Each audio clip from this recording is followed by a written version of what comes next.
Hello hi എല്ലാവർക്കും ലേണയുടെ പുതിയ വീഡിയോയിലേക്ക് സ്വാഗതം. ഞാൻ ഋതു കൃഷ്ണ. നമ്മളിന്ന് ഡിസ്കസ് ചെയ്യാൻ പോകുന്നത് ഇന്ത്യൻ ഹിസ്റ്ററി എന്ന ടോപ്പിക്കിലെ ഇന്ത്യൻ ദേശീയ പ്രസ്ഥാനങ്ങളിലെ 5ാമത്തെ ഭാഗമാണ്. നമ്മൾ 4 ഭാഗങ്ങളോട് ഡിസ്കസ് ചെയ്ത് കഴിഞ്ഞായിരുന്നു. അതിൽ നമ്മൾ എന്തൊക്കെയാണ് പറഞ്ഞത്? നമ്മൾ വട്ടമേശ സമ്മേളനങ്ങളെ കുറിച്ച് ഡിസ്കസ് ചെയ്തു, ഗാന്ധി ഇർവിൻ ഉടമ്പടിയെ കുറിച്ച് ഡിസ്കസ് ചെയ്തു, കമ്മ്യൂണൽ അവാർഡിനെ കുറിച്ച് പറഞ്ഞു, August offer, Cripps mission, quit India സമരം, Indian national army, Wavell plan, CR formula, Simla conference തുടങ്ങി കുറേ കാര്യങ്ങൾ നമ്മൾ ഡിസ്കസ് ചെയ്തായിരുന്നു. നമ്മൾ ഇന്ത്യൻ ദേശീയ പ്രസ്ഥാനങ്ങളിൽ 5 ഭാഗങ്ങളായിട്ട് തിരിച്ചിട്ടാണ് നമ്മൾ പഠിച്ചത്. അതിൽ അവസാനത്തെ ഭാഗമാണ് ഭാഗം 5. അതിൽ നമ്മൾ പറയാൻ പോകുന്നത് ക്യാബിനറ്റ് മിഷൻ, ഇന്ത്യൻ നാവിക കലാപം, ആറ്റ്ലിയുടെ പ്രഖ്യാപനം, മൗണ്ട് ബാറ്റൻ പദ്ധതി, ഇന്ത്യൻ ഇൻഡിപെൻഡൻസ് ആക്ട്, നാട്ടുരാജ്യങ്ങളുടെ ഏകീകരണം തുടങ്ങിയ ടോപ്പിക്കുകളാണ് നമ്മൾ ഭാഗം 5 ഡിസ്കസ് ചെയ്യാൻ പോകുന്നത്. അപ്പം നമ്മൾ ഇന്ത്യൻ ദേശീയ പ്രസ്ഥാനങ്ങളെ നമ്മൾ പറഞ്ഞു 5 ഭാഗങ്ങളായി തിരിച്ചിട്ട് നമ്മൾ 5 ഭാഗങ്ങൾ കംപ്ലീറ്റ് ചെയ്യാൻ പോവുകയാണ്. ഈ വീഡിയോയിലൂടെ നമ്മുടെ ഇന്ത്യൻ ദേശീയ പ്രസ്ഥാനങ്ങൾ എന്നുള്ള ടോപ്പിക്ക് ഫുൾ കംപ്ലീറ്റ് ആകും. അപ്പോൾ ഇതുവരെ നമ്മൾ വീഡിയോ കാണാത്തവരുണ്ടെങ്കിൽ നമ്മുടെ ചാനൽ നോക്കുക. അതിൽ നമ്മൾ ഇന്ത്യയുടെ 1ാം സ്വാതന്ത്ര്യ സമരം, ഇന്ത്യൻ നാഷണൽ കോൺഗ്രസ്, ഇന്ത്യൻ ദേശീയ പ്രസ്ഥാനങ്ങൾ തുടങ്ങിയിട്ടുള്ള വളരെ ഇമ്പോർട്ടൻ്റ് ആയിട്ടുള്ള ടോപ്പിക്സ് ഫുൾ കംപ്ലീറ്റ് ചെയ്തിരിക്കുകയാണ്. അപ്പോൾ നമുക്ക് വീഡിയോയിലേക്ക് കിടക്കാം അല്ലേ.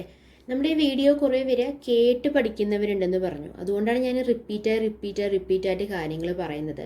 കാര്യം കേട്ട് പഠിക്കാൻ വേണ്ടിയിട്ട് തന്നെയാണ്. ഓക്കെ, അപ്പോൾ നമുക്ക് വേഗം വീഡിയോയിലേക്ക് കിടക്കാം. ആദ്യത്തെ ചോദ്യം ഇതാണ്: താഴെ പറയുന്നവരിൽ ക്യാബിനറ്റ് മിഷനിൽ അംഗമല്ലാത്ത വ്യക്തി ആരാണെന്നാണ് ചോദ്യം. റിപ്പീറ്റായിട്ട് ചോദിച്ചൊരു ക്വസ്റ്റ്യൻ ആണ്.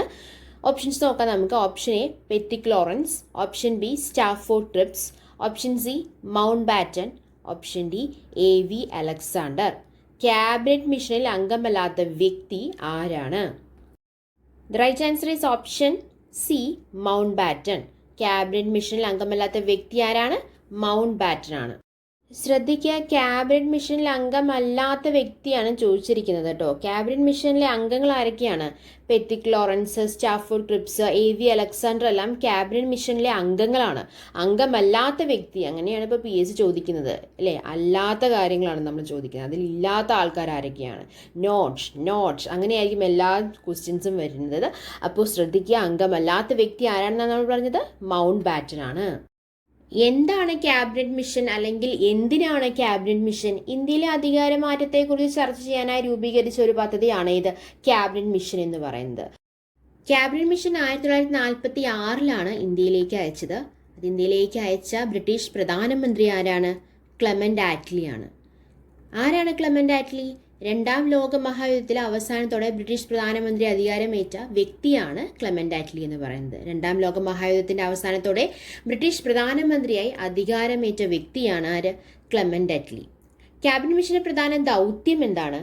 ഭരണഘടനാ നിർമ്മാണവുമായി ബന്ധപ്പെട്ട് ഇന്ത്യയെ സഹായിക്കുക എന്നുള്ളതാണ് ക്യാബിനറ്റ് മിഷന്റെ പ്രധാന ദൗത്യം. ക്യാബിനറ്റ് മിഷൻ ഇന്ത്യയിൽ എത്തിയത് നമ്മൾ പറഞ്ഞു 1946 നമ്മൾ പറഞ്ഞു. മാർച്ച് 23 ക്യാബിനറ്റ് മിഷൻ ഇന്ത്യയിൽ എത്തിയത്. ക്യാബിനറ്റ് മിഷൻ ഇന്ത്യയിൽ എത്തുമ്പോൾ ഇന്ത്യയുടെ വൈസ്രോയി ആരാണെന്ന് ചോദിക്കാം. ആരാണ്? വേവൽ പ്രഭുവാണ്. എന്തൊക്കെ കാര്യങ്ങളാണ് നമ്മൾ പറഞ്ഞത്? എന്താണ് ക്യാബിനറ്റ് മിഷൻ? എപ്പോഴാണ് അത് ഇന്ത്യയിൽ എത്തിയത്? ക്യാബിനറ്റ് മിഷന്റെ പ്രധാന ദൗത്യം എന്താണ്? ഇന്ത്യയിലെ അധികാര കൈമാറ്റത്തെക്കുറിച്ച് ചർച്ച ചെയ്യാൻ വേണ്ടി രൂപീകരിച്ച ഒരു പദ്ധതിയാണ് ക്യാബിനറ്റ് മിഷൻ എന്ന് പറയുന്നത്. 1946 അത് ഇന്ത്യയിൽ എത്തിയത്. ഡേറ്റ് എന്താണ്? മാർച്ച് 23 അല്ലേ. അത് ഇന്ത്യയിൽ എത്തുമ്പോൾ, അല്ലെങ്കിൽ ഇന്ത്യയിലേക്ക് അയച്ച ബ്രിട്ടീഷ് പ്രധാനമന്ത്രി ആരാണ്? ക്ലെമന്റ് ആറ്റ്ലി ആണ്. 2ാം ലോക മഹായുദ്ധത്തിന്റെ അവസാനത്തോടെ ബ്രിട്ടീഷ് പ്രധാനമന്ത്രിയായി അധികാരമേറ്റ വ്യക്തിയാണ് ക്ലെമന്റ് ആറ്റ്ലി എന്ന് പറയുന്നത്. ക്യാബിനറ്റ് മിഷൻ ഇന്ത്യയിൽ എത്തുമ്പോൾ ഇന്ത്യയുടെ വൈസ്രോയി ആരാണ്? വേവൽ പ്രഭുവാണ്. ക്ലിയർ അല്ലേ?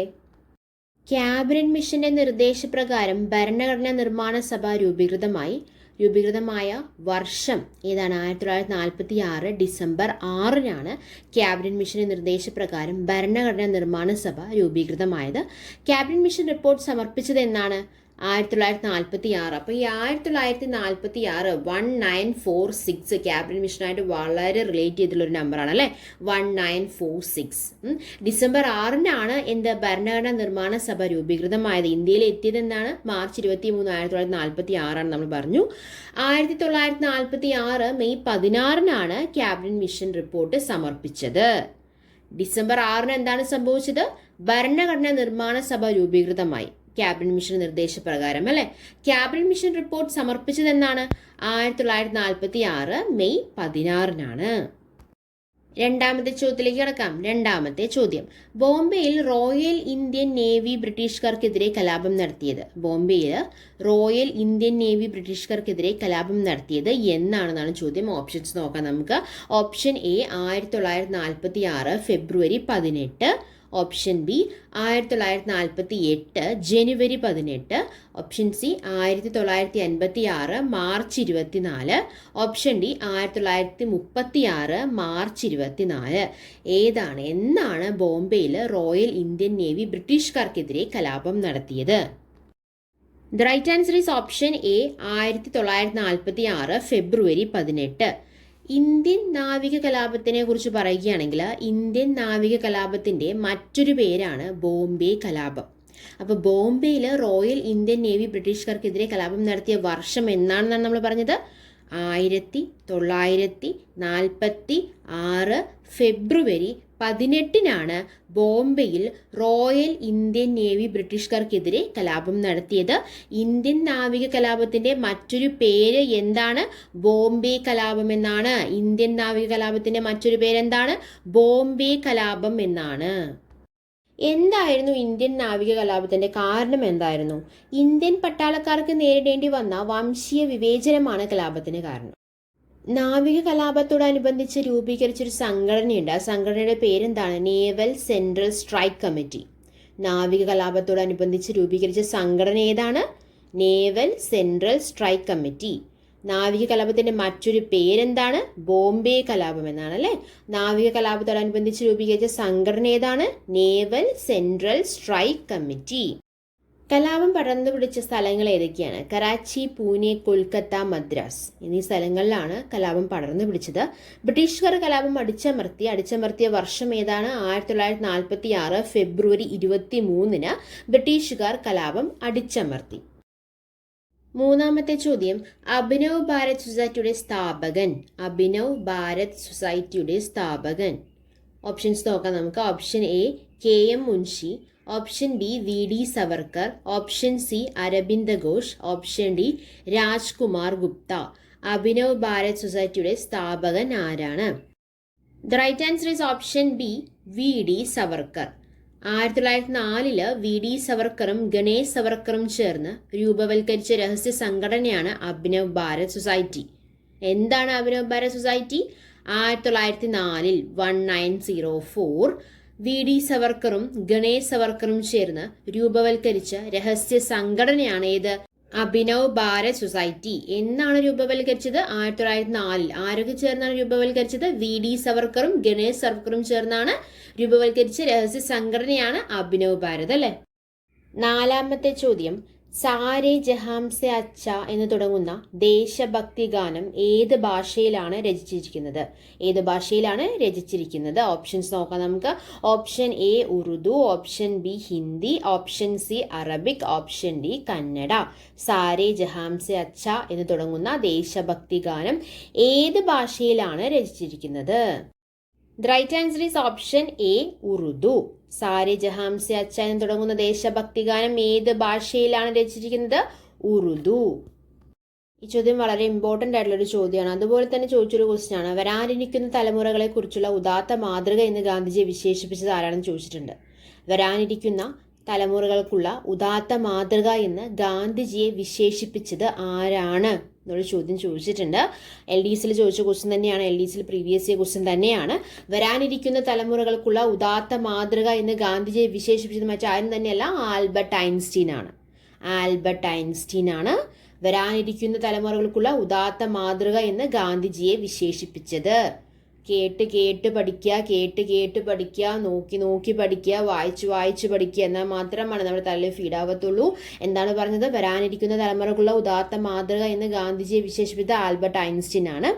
ഗാന്ധിജിയെ കുറിച്ചുള്ള കുറച്ച് വിശേഷങ്ങളെ കുറിച്ച് പറയുകയാണെങ്കിൽ, ഗാന്ധിജി വെറുമൊരു മനുഷ്യനല്ല, ഒരു പ്രതിഭാസമാണ്. നന്മ ഇത്രയേറെ ഉണ്ടാകുന്നത് അപകടമാണെന്ന് ഇപ്പോൾ തെളിഞ്ഞിരിക്കുന്നത് അഭിപ്രായപ്പെട്ടത് ആരാണ്? ഗാന്ധിജി വെറുമൊരു മനുഷ്യനല്ല, ഒരു പ്രതിഭാസമാണ്.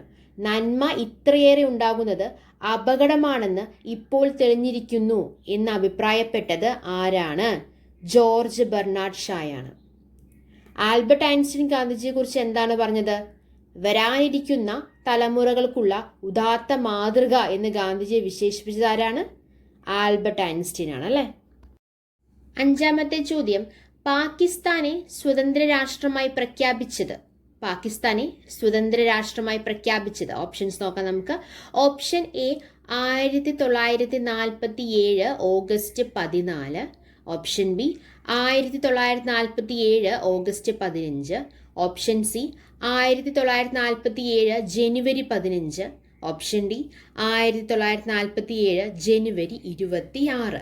പാകിസ്ഥാനെ സ്വതന്ത്ര രാഷ്ട്രമായി പ്രഖ്യാപിച്ചത് എന്നാണ്? The right answer is option A 1947 August 14. ഇന്ത്യയെ സ്വതന്ത്ര രാഷ്ട്രമായി പ്രഖ്യാപിച്ചതാണ് ഓപ്ഷൻ ബി അല്ലേ. 1947 ഓഗസ്റ്റ് 15. നമുക്കറിയാം ഇന്ത്യ പാകിസ്ഥാൻ അതിർത്തി രേഖ അറിയപ്പെടുന്നത് എങ്ങനെയാണ്? ഇന്ത്യ പാകിസ്ഥാൻ അതിർത്തി രേഖ അറിയപ്പെടുന്നത് എങ്ങനെയാണ്? റെഡ് ക്ലിഫ് രേഖ എന്നാണ് അല്ലേ. എന്താണ് ആ പേര് വരാനുള്ള കാരണം? ഒരു കാരണമുണ്ട്. ഇന്ത്യയും പാകിസ്ഥാനും തമ്മിലുള്ള അതിർത്തി നിർണ്ണയിക്കാൻ മൗണ്ട് ബാറ്റൻ പ്രഭു ചുമതലപ്പെടുത്തിയ വ്യക്തിയാണ് സർ സിറിൽ റെഡ്ക്ലിഫ്. അങ്ങനെയാണ് ഇന്ത്യ പാകിസ്ഥാൻ അതിർത്തി രേഖ റെഡ് ക്ലിഫ് രേഖ എന്ന് അറിയപ്പെടാനുള്ള കാരണം. അദ്ദേഹത്തിന്റെ പേരെന്നാണ് റെഡ് ക്ലിഫ് രേഖ എന്നറിയപ്പെടാനുള്ള കാരണം. അപ്പൊ ഇന്ത്യയും പാകിസ്ഥാനും തമ്മിലുള്ള അതിർത്തി നിർണ്ണയിക്കാൻ മൗണ്ട് ബാറ്റൻ ചുമതലപ്പെടുത്തിയ വ്യക്തിയാണ് സർ സിറിൽ റെഡ് ക്ലിഫ്. മൗണ്ട് ബാറ്റനെ കുറിച്ച് പറയുകയാണെങ്കിൽ മൗണ്ട് ബാറ്റൻ പദ്ധതിയെ കുറിച്ച് നമ്മൾ പറയണം. മൗണ്ട് ബാറ്റൻ പദ്ധതി 1947 നിലവിൽ വന്ന മൗണ്ട് ബാറ്റൻ പദ്ധതി. മൗണ്ട് ബാറ്റൻ പ്രഭു ഇന്ത്യയിലെത്തിയ വർഷം ഏതാന്ന് ചോദിച്ചു കഴിഞ്ഞു കഴിഞ്ഞാൽ 22 മാർച്ച് 1947 ആണ്. ഇന്ത്യയുടെ സ്വാതന്ത്ര്യത്തിനും അതുപോലെ തന്നെ വിഭജനത്തിനുമായി മൗണ്ട് ബാറ്റൻ പ്രഭു തയ്യാറാക്കിയ പദ്ധതിയാണ് ബാൽക്കൺ പദ്ധതി. ഇന്ത്യയുടെ സ്വതന്ത്രത്തിനും അതുപോലെ തന്നെ വിഭജനത്തിനുമായി മൗണ്ട് ബാറ്റൻ പ്രഭു തയ്യാറാക്കിയ പദ്ധതിയാണ് ഏത്? ബാൽക്കൺ പദ്ധതി. ബാൽക്കൺ പദ്ധതിക്ക് 3 പേരുകളാണുള്ളത്. ജൂൺ 3 പദ്ധതി, മൗണ്ട് ബാറ്റൻ പദ്ധതി, അതുപോലെ തന്നെ ഡിക്കി ബേർഡ് പദ്ധതി. ബാൽക്കൺ പദ്ധതി ബ്രിട്ടീഷ് പാർലമെന്റിൽ അവതരിപ്പിച്ച വ്യക്തി ക്ലെമന്റ് ആറ്റ്ലിയാണ്. അപ്പൊ നമ്മൾ എന്താണ് പറഞ്ഞത്? ഇന്ത്യ പാകിസ്ഥാൻ അതിർത്തി രേഖ അറിയപ്പെടുന്നത് എങ്ങനെയാണ്? റാഡ്ക്ലിഫ് രേഖ എന്നാണ്. അതിന്റെ പേര് വരാനുള്ള കാരണം സർ സിറിൽ റാഡ്ക്ലിഫ് എന്ന വ്യക്തിയുടെ പേരാണ്. ആരാണ് ആ വ്യക്തി? ഇന്ത്യയും പാകിസ്ഥാനും തമ്മിലുള്ള അതിർത്തി നിർണ്ണയിക്കാൻ മൗണ്ട് ബാറ്റൻ പ്രഭു ചുമതലപ്പെടുത്തിയ വ്യക്തിയാണ് ആര്? സർ സിറിൽ റാഡ്ക്ലിഫ് എന്ന് പറയുന്നത്. അടുത്ത ചോദ്യത്തിലേക്ക് കിടക്കാം. 6ാമത്തെ ചോദ്യം, ഇന്ത്യൻ ഇൻഡിപെൻഡൻസ് ആക്ട് ബ്രിട്ടീഷ് പാർലമെന്റിൽ അവതരിപ്പിച്ചത് വർഷമാണ് ചോദിച്ചിരിക്കുന്നത്. ഇന്ത്യൻ ഇൻഡിപെൻഡൻസ് ആക്ട് ബ്രിട്ടീഷ് പാർലമെന്റിൽ അവതരിപ്പിച്ചത്. ഓപ്ഷൻസ് നോക്കാം നമുക്ക്. Option A 1947 July 4. Option B 1947 July 18. Option C 1947 August 15. Option D ഇവയൊന്നുമല്ല. ഈ 3 ഡേറ്റും വളരെ ഇമ്പോർട്ടൻ്റ് ആണ് ഇന്ത്യൻ ഇൻഡിപെൻഡൻസ് ആക്ടിനെ കുറിച്ച് പറയുകയാണെങ്കിൽ. അപ്പോൾ ഏതാണ് right answer? Indian independence act British പാർലമെന്റിൽ അവതരിപ്പിച്ചത് ഏത് വർഷമാണ്, ഏത് ഡേറ്റിനാണ്? The right answer is option A 1947 July 4. ഇനി ഓപ്ഷൻ ബി നോക്കൂ. 1947 ജൂലൈ 18. അന്നാണ് ഇന്ത്യൻ ഇൻഡിപെൻഡൻസ് നിയമം ബ്രിട്ടീഷ് പാർലമെന്റ് പാസ്സാക്കിയത്. അപ്പോൾ ബ്രിട്ടീഷ് പാർലമെന്റിൽ അവതരിപ്പിച്ചത് ജൂലൈ 4. ജൂലൈ 18, 14 ദിവസത്തിന് ശേഷം ബ്രിട്ടീഷ് പാർലമെന്റ് അത് പാസ്സാക്കി. ഇന്ത്യൻ ഇൻഡിപെൻഡൻസ് ആക്ട് പാസ്സാക്കി. ഇനി അടുത്തത്, ഇന്ത്യൻ ഇൻഡിപെൻഡൻസ് ആക്ട് നിലവിൽ വന്നത് 1947 ഓഗസ്റ്റ് 15. ഓക്കെ, അപ്പോൾ പാർലമെന്റിൽ അവതരിപ്പിച്ചത് 1947 ജൂലൈ 4, പാസ്സാക്കിയത് 1947 ജൂലൈ 18, നിലവിൽ വന്നത് 1947 ഓഗസ്റ്റ് 15. എന്താണ് ഇന്ത്യൻ ഇൻഡിപെൻഡൻസ് ആക്ട്? എന്താണ് ഇന്ത്യൻ ഇൻഡിപെൻഡൻസ് ആക്ട്? ഇന്ത്യ ഒരു സ്വതന്ത്ര രാഷ്ട്രമാവാൻ കാരണമായ നിയമമാണ് Indian independence act. Okay, India ഒരു സ്വതന്ത്ര രാഷ്ട്രമാവാൻ കാരണമായ നിയമമാണ് ഏത്? Indian independence act. അത് ബ്രിട്ടീഷ് പാർലമെന്റിൽ അവതരിപ്പിച്ചത് എന്നാണ്? എല്ലാ ഇയറും സെയിം ആണ്, 1947. ഡേറ്റ് മാത്രമാണ് വ്യത്യാസം. പാർലമെന്റിൽ അവതരിപ്പിച്ച് ജൂലൈ 4, 14 ദിവസങ്ങൾക്ക് ശേഷം, അതായത് ജൂലൈ 18 അത് പാർലമെന്റ് പാസ്സാക്കി. നിലവിൽ വന്നത് ഓഗസ്റ്റ് 15, നമുക്ക് സ്വാതന്ത്ര്യം കിട്ടിയ ദിവസം അല്ലെ, 1947 ഓഗസ്റ്റ് 15. ബ്രിട്ടീഷ് പാർലമെന്റ് ഇന്ത്യക്ക് വേണ്ടി പാസ്സാക്കിയ അവസാനത്തെ ആക്ടാണ് Indian independence act. British parliament ഇന്ത്യക്ക് വേണ്ടി പാസ്സാക്കിയ അവസാനത്തെ ആക്ട് ഏതാണെന്ന് ചോദിച്ചാൽ ഏതാണ് ഉത്തരം? ഇന്ത്യൻ ഇൻഡിപെൻഡൻസ് ആക്ട് ആണ്. ഒരു ചോദ്യം ചോദിക്കട്ടെ, ഹിന്ദുസ്ഥാൻ എന്ന വധുവിന്റെ സുന്ദരമായ 2 കണ്ണുകളാണ് ഹിന്ദുക്കളും മുസ്ലിങ്ങളും എന്ന് വിശേഷിപ്പിച്ചത് ആരാണെന്ന് അറിയാമോ? സർ സയ്യിദ് അഹമ്മദ് ഖാനാണ് ഹിന്ദുസ്ഥാൻ എന്ന വധുവിന്റെ സുന്ദരമായ 2 കണ്ണുകളാണ് ഹിന്ദുക്കളും മുസ്ലിങ്ങളും എന്ന് വിശേഷിപ്പിച്ചത്. 7ാമത്തെ ചോദ്യം, ഇന്ത്യ സ്വതന്ത്രമാകുന്നതിന് മുൻപ് നിലവിലുണ്ടായിരുന്ന നാട്ടുരാജ്യങ്ങളുടെ എണ്ണം. ഇന്ത്യ സ്വതന്ത്രമാകുന്നതിന് മുൻപ് നിലവിലുണ്ടായിരുന്ന നാട്ടുരാജ്യങ്ങളുടെ എണ്ണം എത്രയാണെന്നാണ് ചോദ്യം. ഓപ്ഷൻസ് നോക്കാം നമുക്ക്. Option A 565, option B 656, option C 568, option D 600. കുറച്ച് കൺഫ്യൂസിംഗ് ആയിട്ടുള്ള ഓപ്ഷൻസാണ് കൊടുത്തിരിക്കുന്നത് അല്ലേ.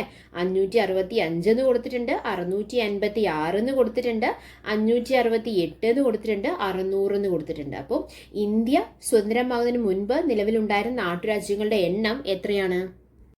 The right answer is option A 565. India സ്വതന്ത്രമാകുന്നതിന് മുൻപ് നിലവിലുണ്ടായിരുന്ന നാട്ടുരാജ്യങ്ങളുടെ എണ്ണം എത്രയാണ്? 565. നാട്ടുരാജ്യങ്ങളുടെ ഏകീകരണം എന്ന ടോപ്പിക്കിനെ കുറിച്ച് പറയുകയാണെങ്കിൽ, സ്വതന്ത്ര ഇന്ത്യയിലെ നാട്ടുരാജ്യങ്ങളുടെ ഏകീകരണത്തിന് നേതൃത്വം കൊടുത്ത വ്യക്തി ആരാണെന്ന് അറിയാമോ? സർദാർ വല്ലഭായ് പട്ടേലാണ്. സ്വതന്ത്ര ഇന്ത്യയിലെ നാട്ടുരാജ്യങ്ങളുടെ ഏകീകരണത്തിന് നേതൃത്വം നൽകിയ വ്യക്തി ആരാണ്? സർദാർ വല്ലഭായ് പട്ടേലാണ്. നാട്ടുരാജ്യങ്ങളെ ഏകീകരിക്കാനായി രൂപം കൊണ്ട ഡിപ്പാർട്ട്മെന്റ് ഓഫ് സ്റ്റേറ്റ്സ്. നാട്ടുരാജ്യങ്ങളെ ഏകീകരിക്കാനായി രൂപം കൊണ്ട ഒരു ഡിപ്പാർട്ട്മെന്റ് ആണ് ഏത്? Department of States. അതിന്റെ തലവനായിരുന്ന മലയാളി, അതിന്റെ തലവൻ ഒരു മലയാളിയായിരുന്നു. തലവനായിരുന്ന മലയാളി ആരാണ്? VP മേനോനാണ്. നാട്ടുരാജ്യങ്ങളെ ഏകീകരിക്കാനായി രൂപം കൊണ്ട ഒരു ഡിപ്പാർട്ട്മെന്റ് ആണ് ഡിപ്പാർട്ട്മെന്റ് ഓഫ് സ്റ്റേറ്റ്സ് എന്ന് പറയുന്നത്. അതിന്റെ തലവൻ എന്ന് പറയുന്നത് ഒരു മലയാളിയാണ്. മലയാളിയുടെ പേരെന്താണ്? VP മേനോൻ.